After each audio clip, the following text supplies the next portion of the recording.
Good afternoon. I'd like to welcome you to today's Medical Center Hour. This is a program entitled Jackson P. Burley High School's Segregated Black Licensed Practical Nursing Program. We're UVA alumni, too. I'm Marcia Day Childress. I'm from the Center for Health Humanities and Ethics here in the School of Medicine. We are delighted to bring you the Medical Center Hour on a weekly basis during the academic semesters, and we are especially pleased to be offering this program today, which is also one of our History of the Health Sciences lectures. In Charlottesville in the 1950s and 60s, about 150 Black licensed practical nurses trained in a program that was a joint endeavor of Jackson P. Burley High School, the local high school for African Americans, and the University of Virginia. As you'll hear, this effort arose to address a serious and immediate nursing shortage at UVA Hospital. But on hindsight, it also served to start to ameliorate longstanding deficits in healthcare access and services for Blacks locally during the eras of Jim Crow and segregation. Over this program's lifespan, UVA Hospital and UVA itself desegregated. And for years after desegregation, many Black LPNs with Burley certificates continued to work in the hospital and clinics. They also became leaders in the Charlottesville Albemarle community. Indeed, Charles Barbra, who earned his certificate in 1960 and worked in University Hospital, became Charlottesville's first Black mayor. The Burley UVA program ended even as the UVA School of Nursing launched its bachelor's degree in nursing in 1967 and graduated the first Black BSN student in 1970. But a generation of Black LPNs went quite unrecognized by the university until April of this year, 2019, when UVA recognized and celebrated the Burley nurses as alumni of this institution. This Medical Center Hour tells their previously hidden story in a presentation that sets the historical context for the Burley program's emergence and its contributions, and includes the voices of two of the Burley graduates. Very quickly, our program will open with Professor Barbra Manuel, Saunders Professor of Nursing and Director of the Bjoring Center for Nursing Historical Inquiry here in the School of Nursing. She will offer a contextual overview. We'll then turn to Victoria Tucker, who's seated in the middle of the panel desk, a UVA nurse graduate and now a PhD candidate in our School of Nursing. Her dissertation project focuses on Black nurses and their experiences in Virginia. Finally, we welcome and dialogue with Ms. Tucker, Mrs. Evelyn Gardner, and Ms. Clarice Coles-Harris, seated on either side of her, both of whom are alumni of the Burley LPN program, and now two, of course, alumni of the University of Virginia. None of our speakers had any financial conflicts of interest to disclose. Also, I'd like to say that we are delighted to welcome a considerable delegation of other Burley program and UVA alums seated in the front rows here. Please join me in recognizing them. This is their story too, and in celebrating their achievements, their longtime service as nurses and community contributors, and also their UVA alumni status. Welcome to all of you.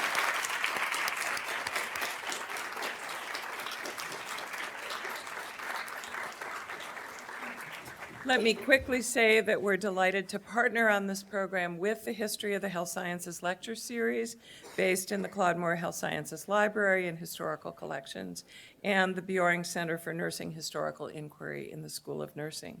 And now, without further ado, Barbra Manuel to set the stage.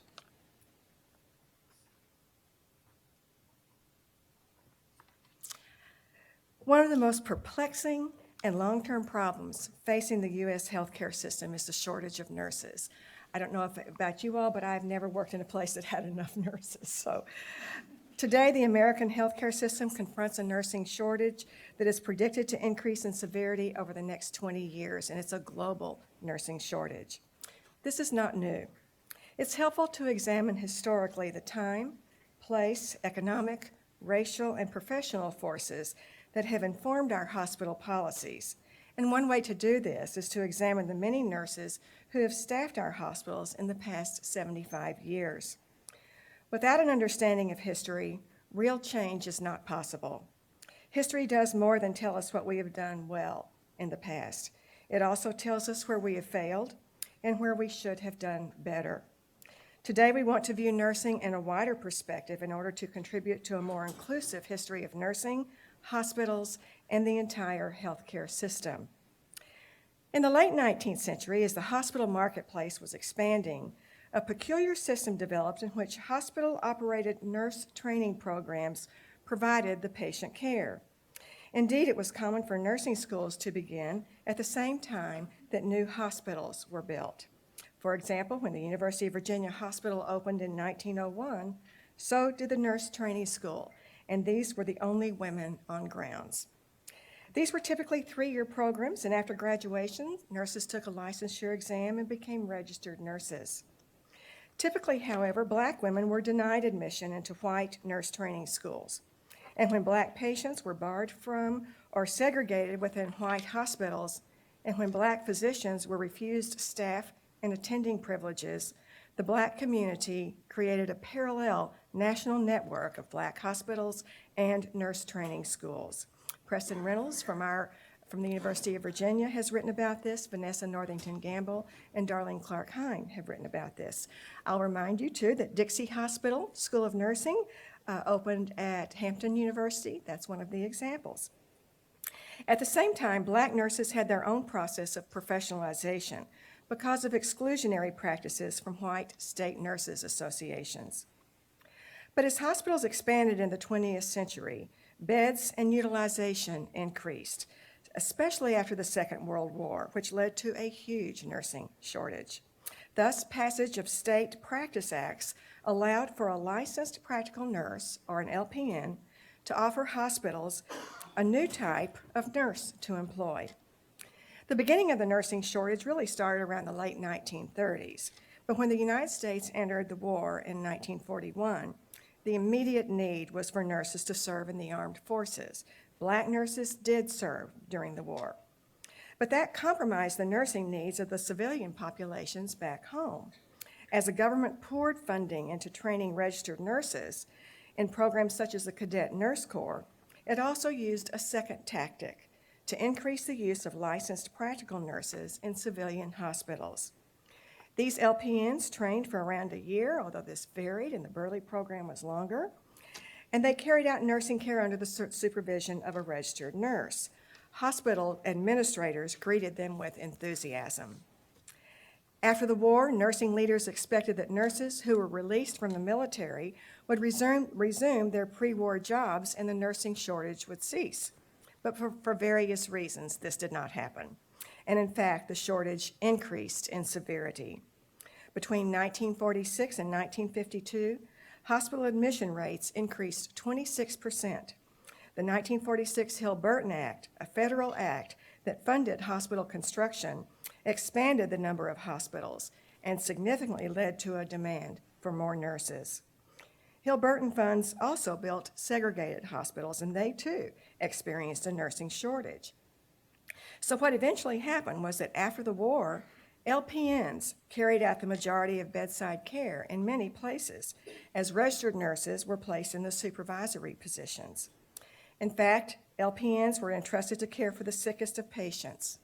Because of their great experience at the bedside, LPNs often taught the newly licensed registered nurses. I am one of those. Tori is one of those. Nick, one of our UVA alumni, also just told me he was one of those. Just as we have our second degree RN programs and RN to MSN programs and other kinds of programs which help expand the nursing workforce, after World War II, innovative programs developed across the country to educate LPNs, and one way was to deliver programs through the high schools. And I will turn it over to them.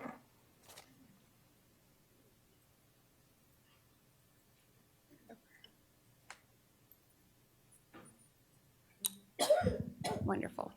We want to thank everyone for joining us. We're going to do a quick poll because our goal is to be as engaging as possible. Who here has ever been impacted by the life of a nurse? All right, I think that's 100% participation in that. And the two women sitting beside me and the women in front of me and also the men that matriculated to through this program are no exception. They touched our community greatly. And today we have the opportunity to hear from Mrs. Evelyn Rogers Gardner and also from Miss Clarice Coles Harris. So bear with us as we go through a journey. I like to start in childhood because I'm a storyteller. So we're going to take it back a little bit. First, I would like to ask you, Ms. Harris, so you were born in 1936. Tell us about growing up in Eastham, Virginia. What was it like? And who were you surrounded by?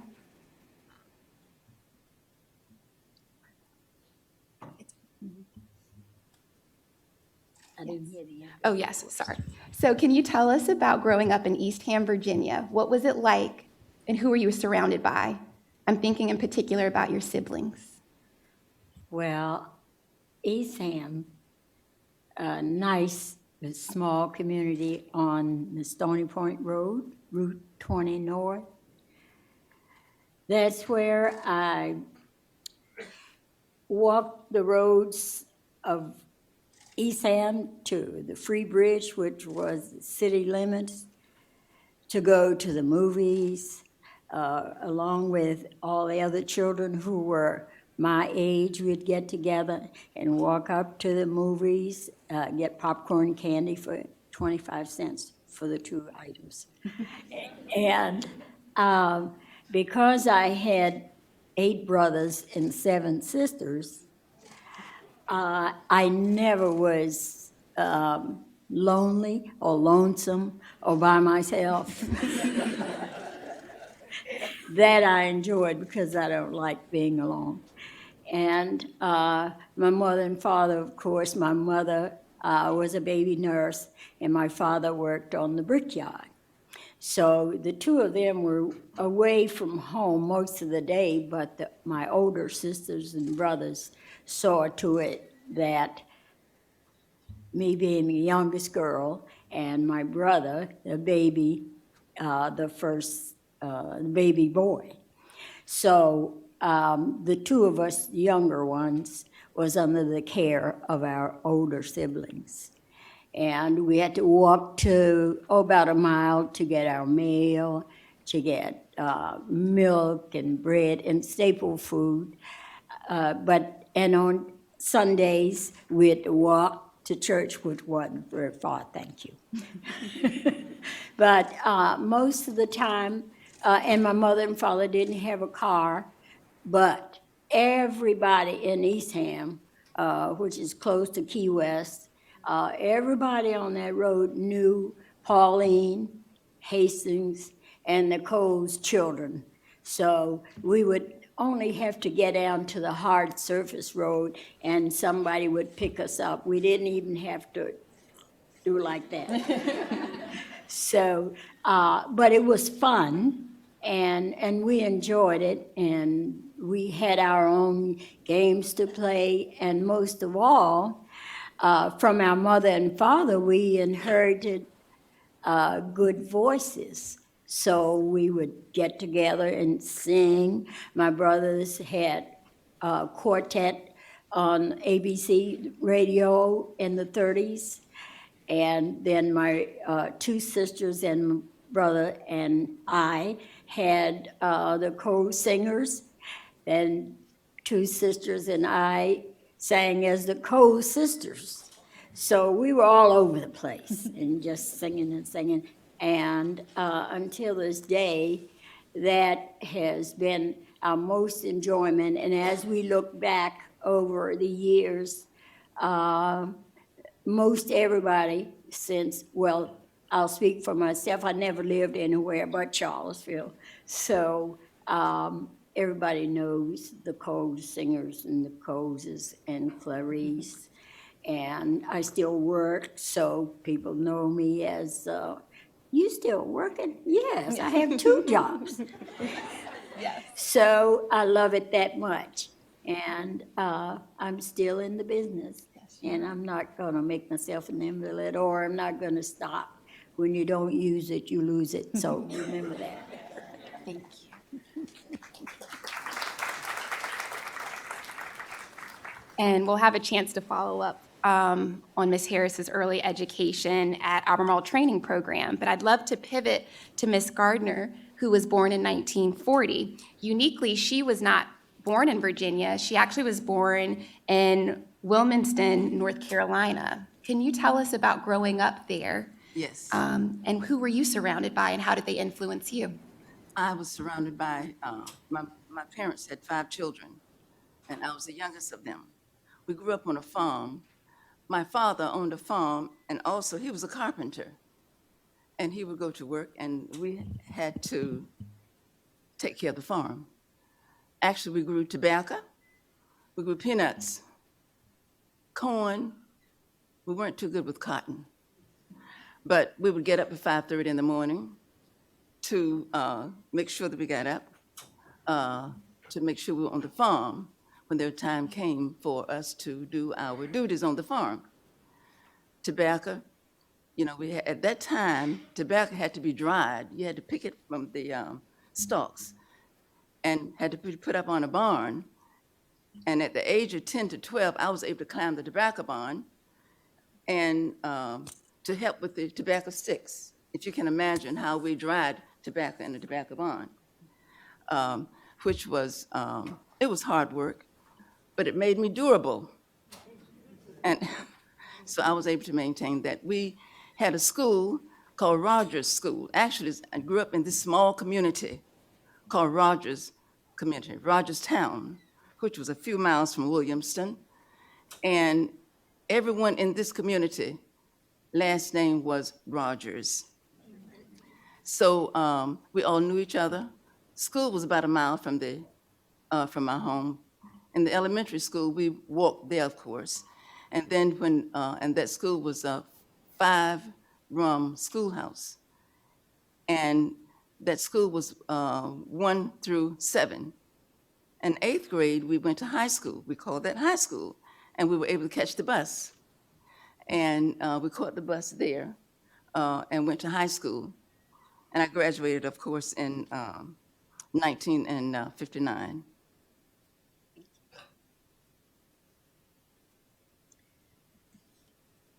All right, Ms. Harris, I'd love for you to share a little bit about your time at Albemarle Training School.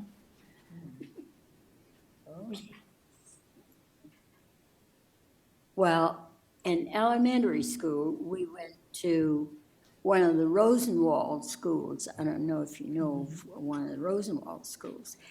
And that was grade 1 through 5.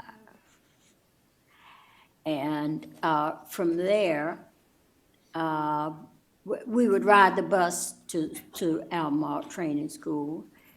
And there were only 3 buildings on the grounds. It's now what is called, there was a golf course, and across the street from Albemarle Training School, the 3 buildings were the elementary grades, the higher grades, and then, of course, a building where the principal and the teachers and everyone academically would have their offices. And we would catch the bus in the morning, maybe 7:30, to get to Albemarle Training School by the time classes started.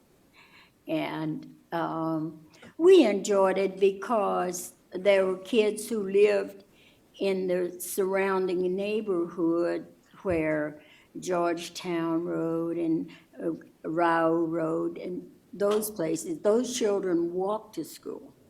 My husband being one, he walked about 1.5 miles to school, but gathered schoolmates and friends along the way, so they didn't mind at all walking to school. And we had teachers there who really saw to it that we learned and we meant something to them as we went through the grades. I never will forget my music teacher. Of course, music was my favorite subject, but Miss Virginia Word taught music. And every year in Petersburg, we would go down to Virginia State, and they would have concerts, and we would all, they gave us ratings, and we would all come back to Albemarle Training School with a superior rating, because she saw to it that we got it and got it well. And Mrs. Greer, Mary Carr Greer, who has the walking paths, I think it's on Hydraulic Road, Earlsville Road. They have named her home as like nature walks, etc. And all the teachers at Albemarle Training School had the same idea and same goals for us before Burley was built. That's a perfect transition.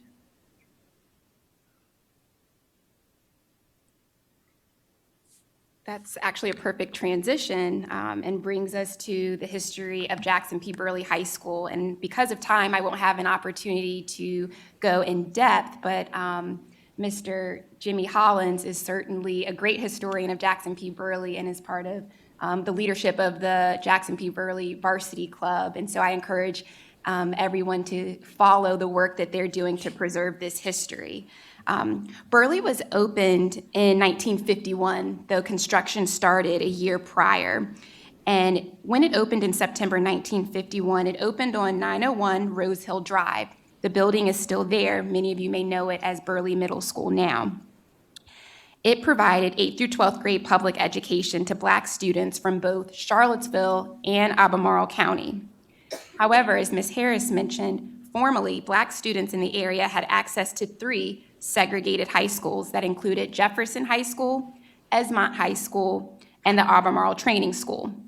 With the construction of Jackson P. Burley High School came the merging, closing, and/or repurposing of those historic schools. Jackson P. Burley High School and the University of Virginia Health System partnered to create a practical nursing program. As Dr. Wall mentioned, there was a critical nursing shortage and a need in the area to provide adequate and efficient care for our patients. The practical nursing program opened also in 1951 and formed under the leadership of registered nurse Roy C. Beasley, who was the director of nursing service at the University of Virginia Hospital. In addition, under the leadership and nursing faculty of instructors Mrs. Emma Bryson, who provided the preclinical education, and Mrs. Lucy Johnson, who provided the clinical education. This program was roughly 18 months, which I would say is about 2 years. It was opened up to seniors, so how the students matriculated through, you would be a senior, and if you were qualified and eligible, you could enroll in the program. However, there was still a lot of work to be done. And that meant being a senior and managing your nursing courses and responsibilities. There were 9 months of preclinical classroom curriculum, and during my data collection, it looked like there was about 540 hours dedicated to preclinical classroom. This then followed 9 months of clinical rotations at UVA Hospital and additional work that took place. That was roughly 215 hours. They were working shifts and going to school. I know some of us are in nursing and medical school and already are like, how in the world? The initial program, as mentioned, was partnered with Jackson P. Burley High School and the University of Virginia Hospital. It was unique in that adult learners were also open to the program, and Pastor Daisy Dyer's mother entered the program as a 40-year-old woman. This is pretty unique because prior to this, you weren't allowed to be married if you were in a nursing program, to have kids. Many of them came with life experience and personal lived experience that added to their sophisticated patient care. Yes, they were Black nurses. Yes, they were Black men and women, but I want to challenge all of us to see them as so much more. In addition to being that, these men and women were the nurses of the University of Virginia Hospital, and central in desegregating the healthcare system. They provided unparalleled nursing care, education, and patient advocacy. We're going to take a deeper dive.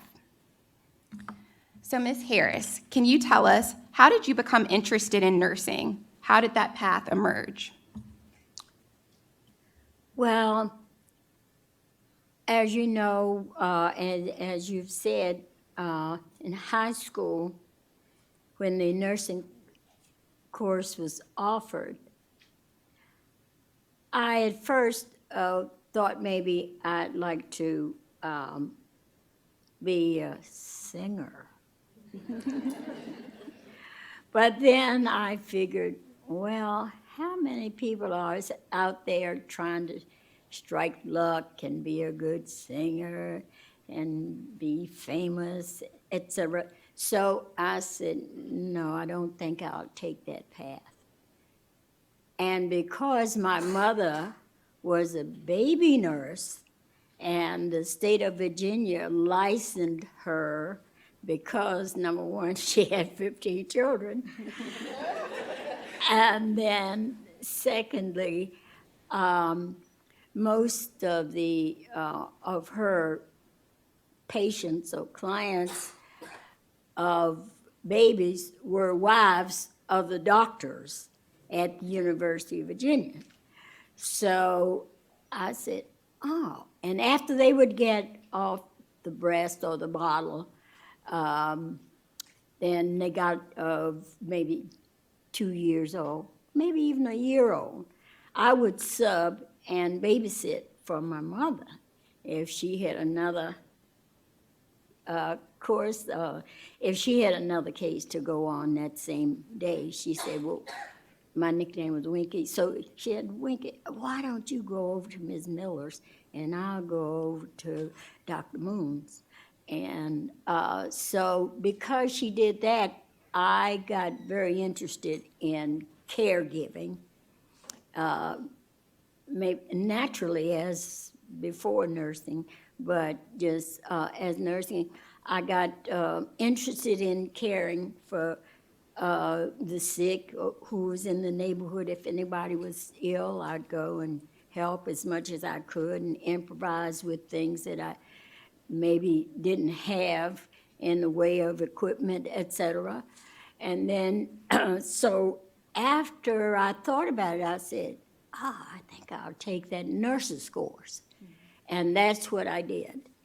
And I found it so rewarding, and I learned so much from, not only from clients, but from families that you had to deal with.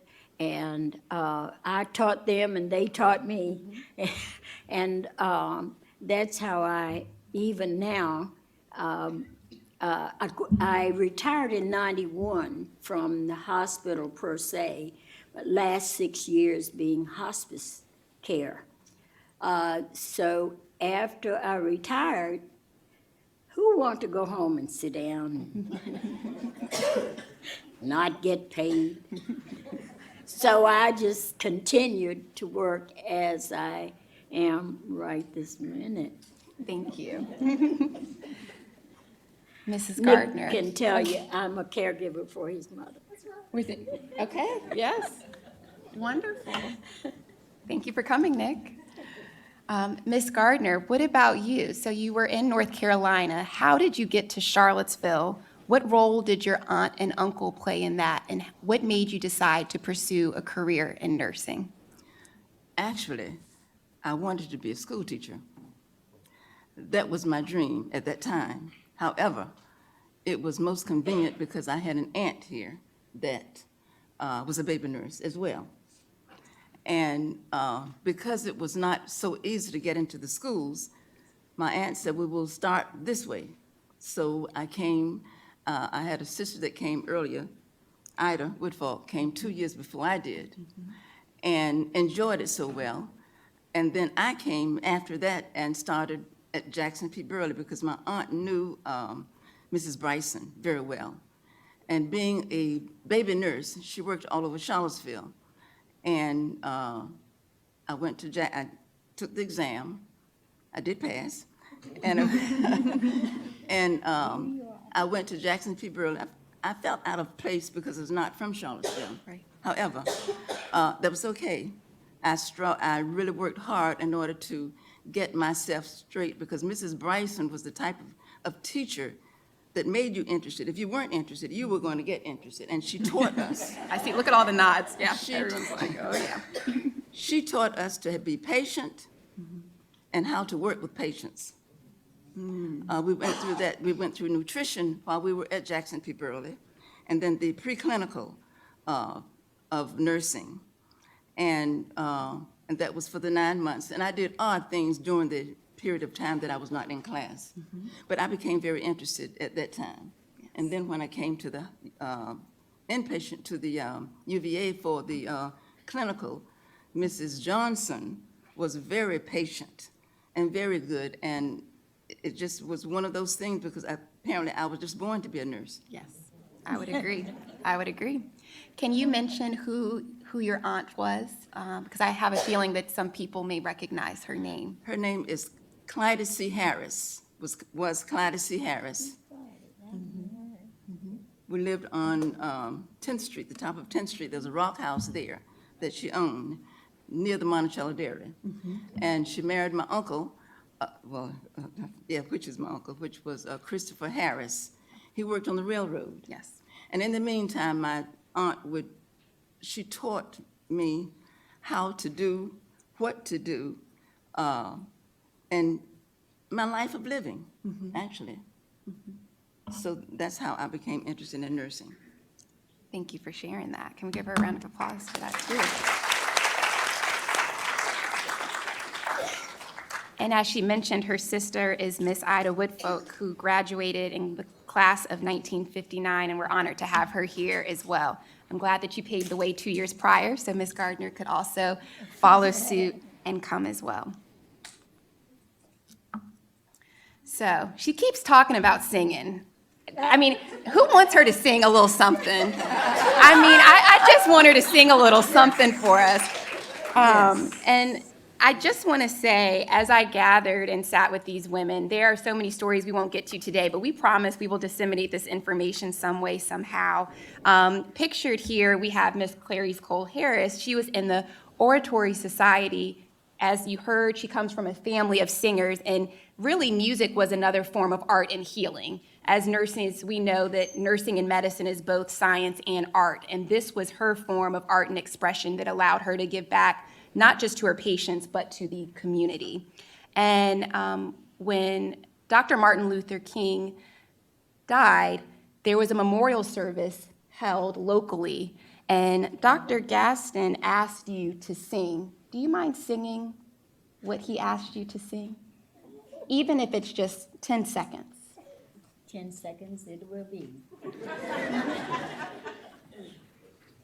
Well, the song was Precious Lord, Take My Hand. And it was, Precious Lord, Take My Hand was Dr. King's favorite hymn. And when Dr. Gaston asked me to do it, I almost jumped at it. Dr. Martin Luther King, wow, I'm gonna sing his favorite. But, and I don't need the music, but I'm just gonna sing a phrase. I'll sing, Precious Lord, take my hand and lead me home. Precious Lord, take my hand and lead me home.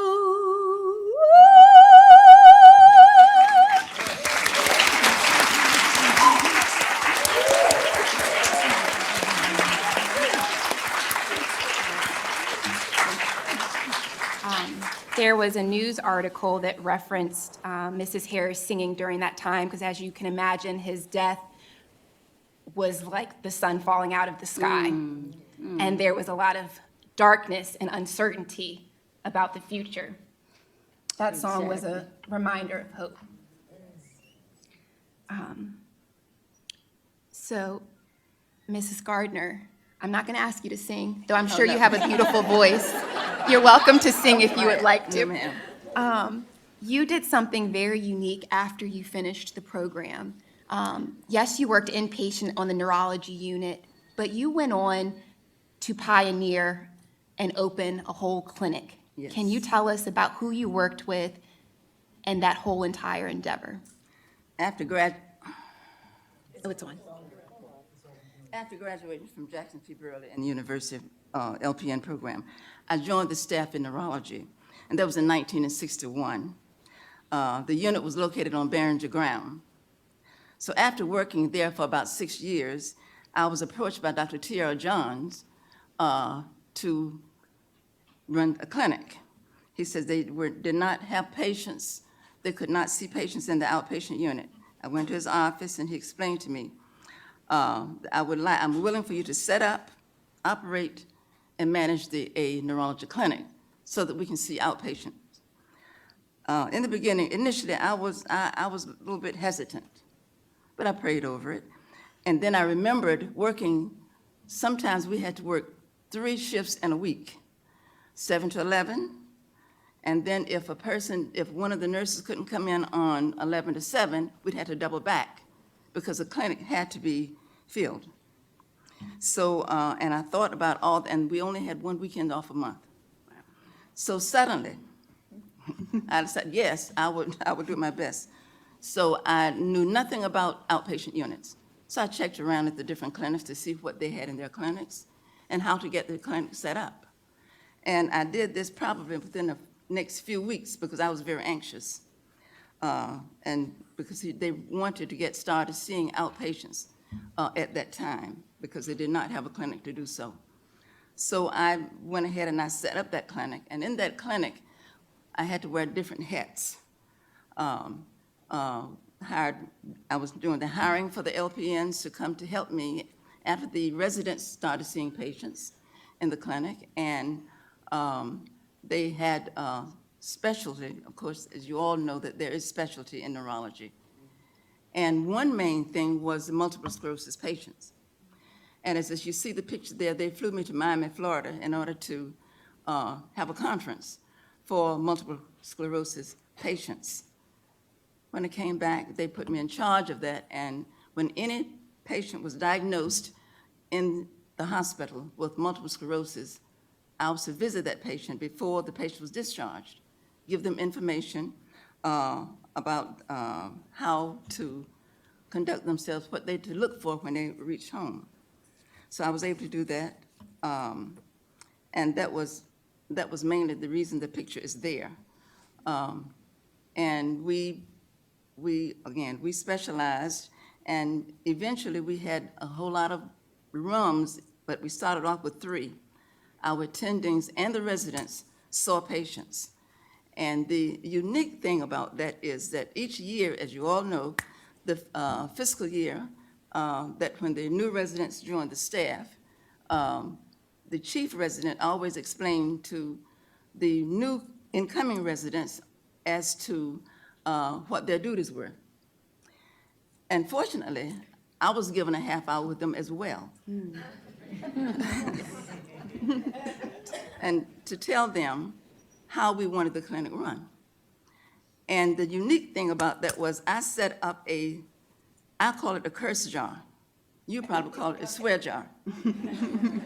And they were not allowed to swear or curse in the clinic. We were to get along with each other. We were, and if they did, they would have to contribute $1 to that dollar jar. And that also included the attendings. So they were very aware of that, that they couldn't do that. And they knew to work together, and we had a very good clinic going.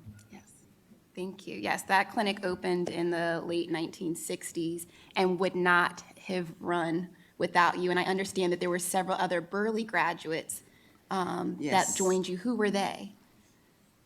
They were, let's see, eventually Dolores Morris, Phyllis Brackett. Lord, how many others was it? You want to help? You can yell. Yeah, you want to participate?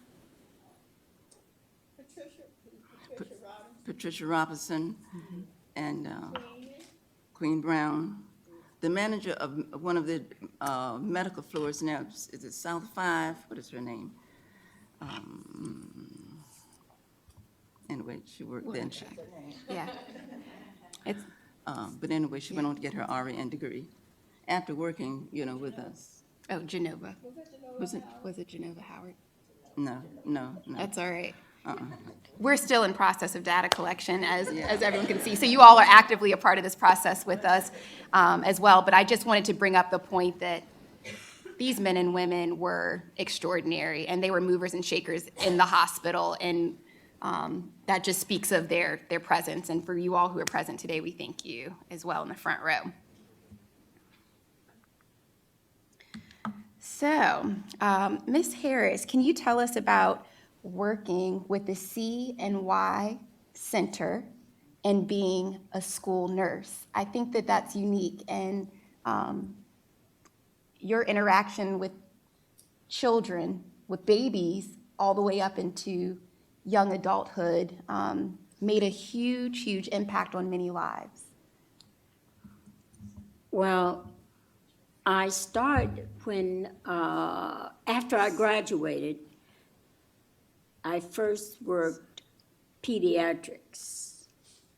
Nancy McHugh, Dr. McHugh's wife, hired me to work on the pediatric clinic. I worked night shift. I also worked the day shift. We were at that time out on Arlington Boulevard. A federally funded program was where I worked until Nixon discontinued that program, that we saw children from newborn through 18. And they, I wouldn't say got free, but it was no charge to them. We had nutritionists, a psychologist, a dentist, an orthodontist, a social worker, and we had 3 satellite clinics, one in Asmont, one in Keswick, one in Crozet. And I manned the clinic in Charlottesville. Once we moved from Arlington Boulevard, we moved to where student health is now, in that first portion of the building. And until then, I decided, well, and I hadn't really outgrown my position, but I'd been in that position for a long time. So I thought it was time for me to make a change. So Dr. Hostler, who worked with me in the C&Y clinic, they started having nurses in the schools. So I thought maybe a transfer would do good. So in '79, I went to being school nurse. I would work half day at, say, Greenbrier and half day at Clark. But as time went on, I had worked in all of the elementary schools. And then they hired nurses, LPNs, in all of the 6 elementary schools. So I worked there for 14 years. After 14 years of working in the school system, well, I think it's time I retired, but I didn't want school rewards.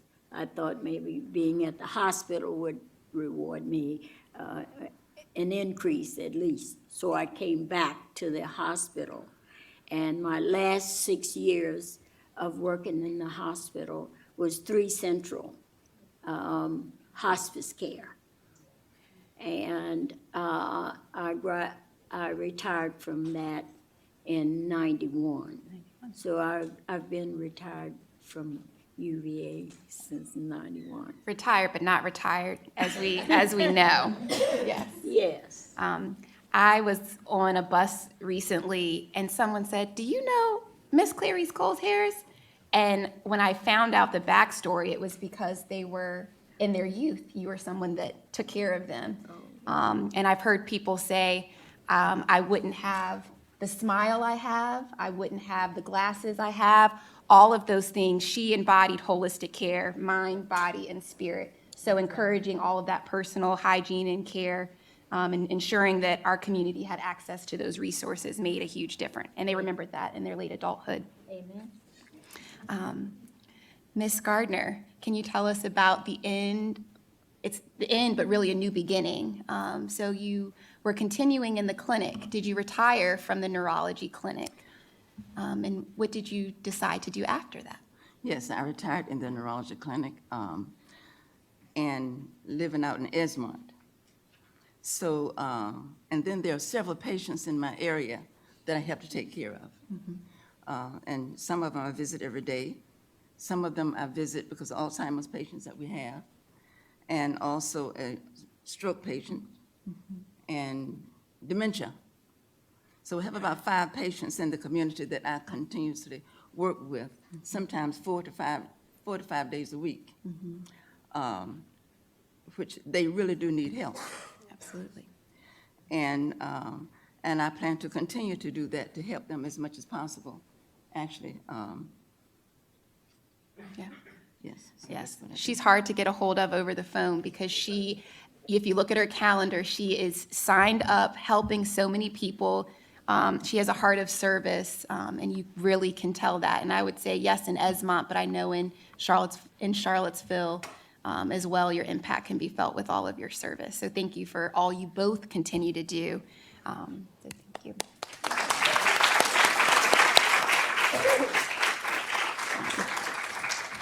Between the two of them, I think that they have close to, like, I would say, on average, 40 years of nursing service in an inpatient or outpatient setting. And that's extraordinary. I mean, in a time where you see a lot of transition at the bedside, you really just don't see that kind of continuity in care and longevity in health systems. And so it says so much that many of you retired with 50 years of service, 40 years of service, 30 years of service, et cetera. I want to read a few words that were reflections from colleagues that worked with them. For Mrs. Harris, Assistant Principal Merrick from Walker Elementary stated, "Mrs. Harris is a nurse in the truest form because she has no limits when it comes to children and the performance of her duties. She is the most caring person." For Mrs. Gardner, Dr. James Bennett stated, "Evelyn Gardner has been a living example of what we should each strive for and the compassionate caring about the problems of both our patient and our colleagues. After 20 years of observing her, it is clear to me that Evelyn has immense faith in many things, including the fundamental goodness of people. She radiates this optimism to all those within her range. She has lightened more burdens than she will ever be aware of. But the real beauty of Evelyn is that she has no need to know the magnitude of the goodness that she has brought to all of us."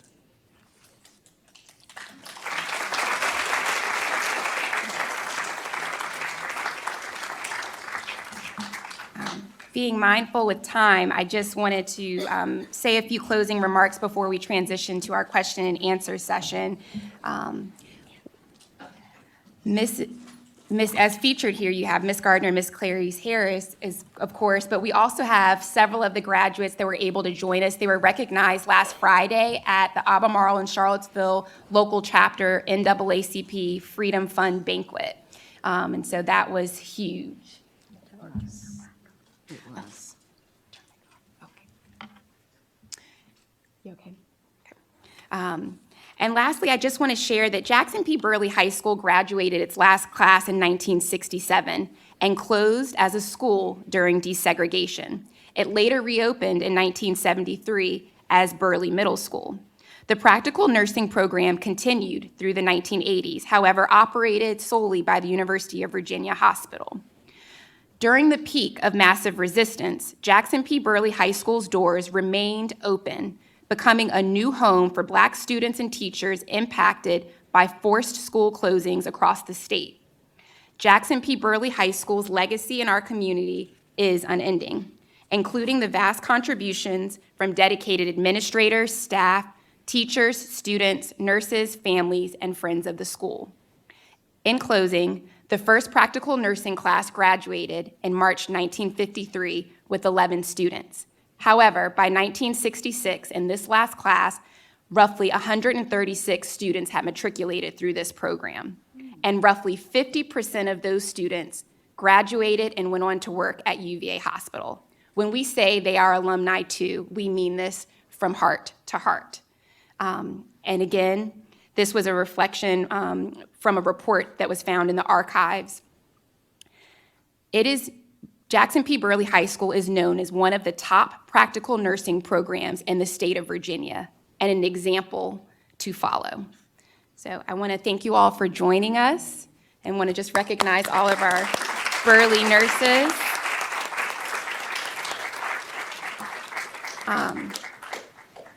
This work would not have been possible without Mrs. Luella Walker, who graduated in 1958 and has been instrumental, and Mrs. Mary Jones in helping us contact and find the graduates from this program and creating an opportunity for restoring trust and building a new connection in this new season of our School of Nursing, at our health system, and at our University of Virginia. And I also want to thank Mr. James Hollins, who I mentioned earlier, who's doing a lot of work to ensure that this history is memorialized at Burley Middle School. We have a few minutes, I believe, for question and answer, so I'm going to let Dr. Childress take over. So we do have time for your questions and comments, and if you are one of the other Burley grads who are here, if you have little stories, we'll hear those as well. I think the two at the panel table have done a beautiful job of giving us a very rich picture of life in Charlottesville before many of us were here, and the kinds of care that were provided here at the hospital and in the schools. So we have a couple of mics to bring to you with, if you have a question or a comment, I'll ask that you please identify yourself when you ask your question or offer your comment. And please wait for a mic to be brought to you so your voice will be on our program recording. So who wants to start? Yeah.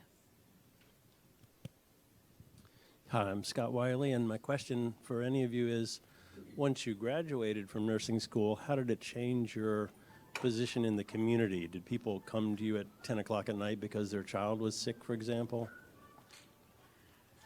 Did you hear that? Can you answer?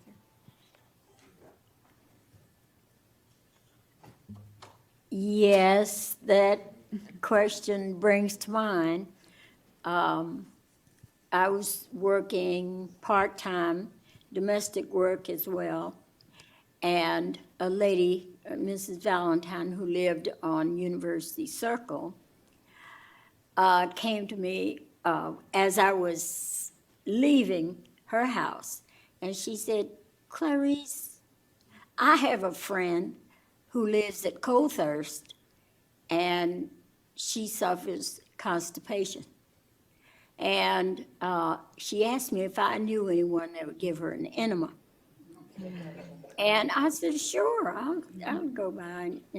So I went to Coldthirst and did as I was asked to do. And this lady, in about 3 months later, was one of the first patients to be admitted to the colonnades.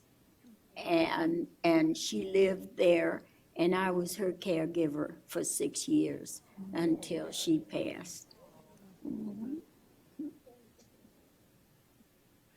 Go ahead. Hi, my name is Sandy Wyrick, and I'd like to thank all of you for your contribution to our community. To the ladies who spoke to us here, can you hear this? Yes, Okay. hold it closer. You both mentioned that your mothers worked as baby nurses, and I just wondered if you could explain that a little more. Did they work in the hospital, or did you actually visit people in their homes, or how did that work? You want to start, Ms. Gardner? My aunt did not work in the hospital. She knew the physicians.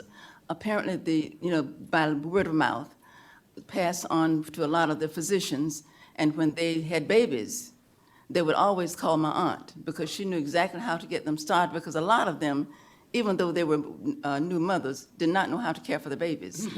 So she would work for them and tell them exactly how to care for their babies until they got to the age of that she no longer needed to.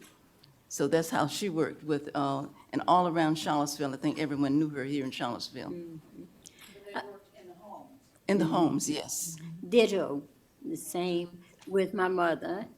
Once she worked or had baby care for, say, for instance, Dr. Moon, and Mrs. Moon is still alive. And she always make it her business to get in touch with me or keep in touch with me. But once the word just got around to mothers of wives of doctors. And there was an article in the Daily Progress way back concerning my mother, and I forget the caption, but in the writing, it says, my mother knew the cries of babies, whether they were in pain, whether they were hungry, whether they need changing, or whatever. Right. And that was how, by word of mouth as well, got to my mother. Thank you. Other comments, questions? Okay, you have Good afternoon. Thank you both for giving your testimony. I'm Kristen. I work in the School of Medicine in Division of Infectious Diseases. And my question is, many patients of color, Black, Latinx, here at the University of Virginia, or people don't even step foot in the door because of mistrust. What could UVA do differently to recruit more LPNs, RNs, medical students of color, so that they can grow in the ranks and be providers at the University of Virginia and create that trust with patients of color? Well, as far as this nurse's student, sometimes if I visit someone that I know in the hospital, or if, say, a member of our church or whatever, et cetera, if I'm visiting and a nurse will come in and she will have her clipboard and pen and stethoscope around her neck, and she'll come in with the patient. The most important thing they can do if they, just pay attention and don't talk down to the patients, use simple, everyday words instead of words they got from the medical book or from the tests or whatever. Don't say, for example,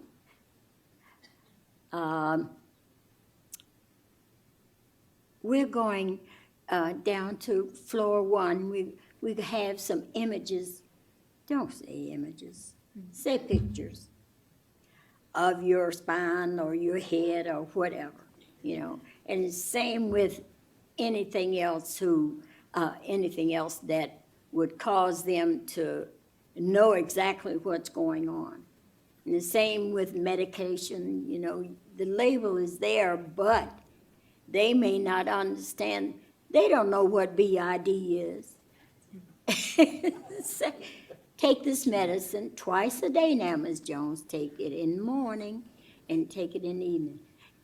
TID, what's TID? That's not a word. So, 3 times a day, in the morning, and then with your lunch in the middle of the day, and then 6 o'clock or after you eat your dinner. So creating a comfortable environment. Yes. Ms. Gardner? Yes, Ms. Gardner. Yeah, I think so. A smile will always get a person places. You go in with a mean look, and as if you know it all. again, as you say, you have to be on their level. And always